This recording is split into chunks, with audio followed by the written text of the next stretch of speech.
یہاں پر ہم بات کر رہے ہیں اس کمیٹی کے حوالے سے جو کہ سعادت سنجرانی صاحب نے تشکیل دی ہے. مشتاق احمد خان صاحب جو کہ جماعت اسلامی کے سینیٹر ہیں, ان کی ریکویسٹ پر بھی یہ کام ہوا ہے.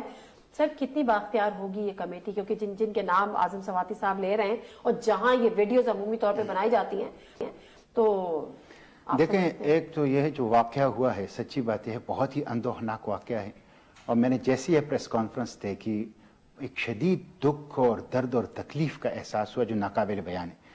اور اسی وقت میں نے ٹویٹ بھی کی, اعظم سواتی کے ساتھ اظہار ہمدردی بھی کی, اور میں نے اپنے سوشل میڈیا پلیٹ فارم پہ یہ کہا کہ میں اعظم سواتی کے ساتھ کھڑا ہوں, میں پارلیمنٹیرین کے ساتھ کھڑا ہوں.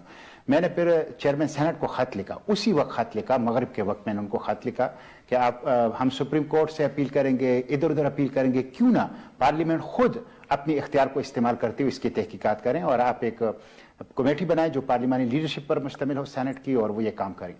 میں ان کا شکریہ ادا کرتا ہوں کہ انہوں نے پارلیمانی کمیٹی بنائی جو 14 رکنی ہے, اور جو 30 دنوں کے اندر اندر اس کی انویسٹیگیشن کرے گی. دیکھیں یہ چیز ایرریلیونٹ ہے کہ وہ جوڈیشل کمپلیکس میں تھے یا جوڈیشل اکیڈمی میں تھے. یہ چیز بھی ایرریلیونٹ ہے کہ یہ فیک ہے یا اوریجنل ہے. اصل یہ ہے کہ ایک چیز موجود ہے, وہ فیک ہے یا اوریجنل ہے, اور وہ کہاں بنی ہے کہاں نہیں بنی ہے, لیکن ایک چیز موجود ہے جس میں ایک شخص کی ذاتی زندگی کو, ان کی خانگی زندگی کو نشانہ بنایا گیا جو کہ بالکل ناقابل برداشت ہے. ٹھیک ہے, اب اس کے نتیجے میں جو تکلیف ہوئی ہے, ہمیں بہرحال اس کو انویسٹیگیٹ کرنا چاہیے کہ یہ فیک بنی ہے, کیسے بنی ہے, اوریجنل بنی ہے, کہاں بنی ہے, اور کس نے بنائی ہے, اور کس نے اس کو پبلک کی ہے. یہ کام جو ہیں یہ سینٹ کی کمیٹی نے کرنی, اور مجھے یقین ہے انشاءاللہ کہ کمیٹی کا اجلاس ہوگا, اس میں کنوینر پہلے اجلاس میں کرے گا, اور پہلے اجلاس کے بعد ود ان 30 days انہوں نے کنکلوڈ کرنا ہے. انشاءاللہ ہم نتیجے پر پہنچ جائیں گے ساری چیزوں کے. میں 2 باتیں اور کروں گا اس کے ضمن. ایک تو یہ کہ دیکھیے جو سارا طوفان ہے یہ کس چیز سے شروع ہوا ہے.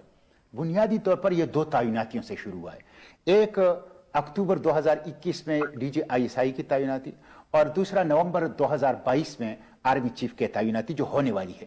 میں حیران ہوں حکومت آرمی چیف کی تعیناتی کا اعلان کیوں نہیں کر رہی.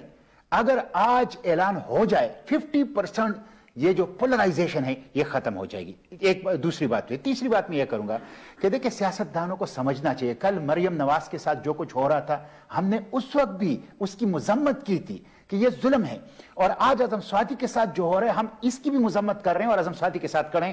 3 چیزیں پارلیمنٹیرین کو کرنی چاہیے. نمبر 1, کبھی بھی اسٹیبلشمنٹ کے پاس نہ جائیں ایک دوسرے کے خلاف. یہ غلط روش ترک کر لیں کہ جب میں حکومت سے نکالا جاؤں تو میں کہتا ہوں مجھے کیوں نکالا اور ووٹ کو عزت دو.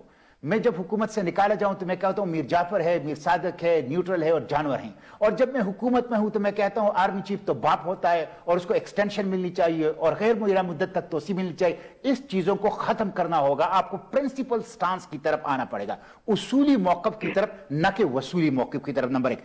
دوسری بات یہ ہے کہ ذاتیات کی سیاست چھوڑ دیں. یہ ویڈیوز بنانا, یہ ایک دوسرے کے اوپر گند اچھالنا, یہ ایک دوسرے کے اوپر FIR درج کرنا, یہ پولیس کو اور FIA کو ایک دوسرے کے خلاف استعمال کرنا, یہ گھر کے خواتین تک کو نباشنا, ان چیزوں کو چھوڑ دیں.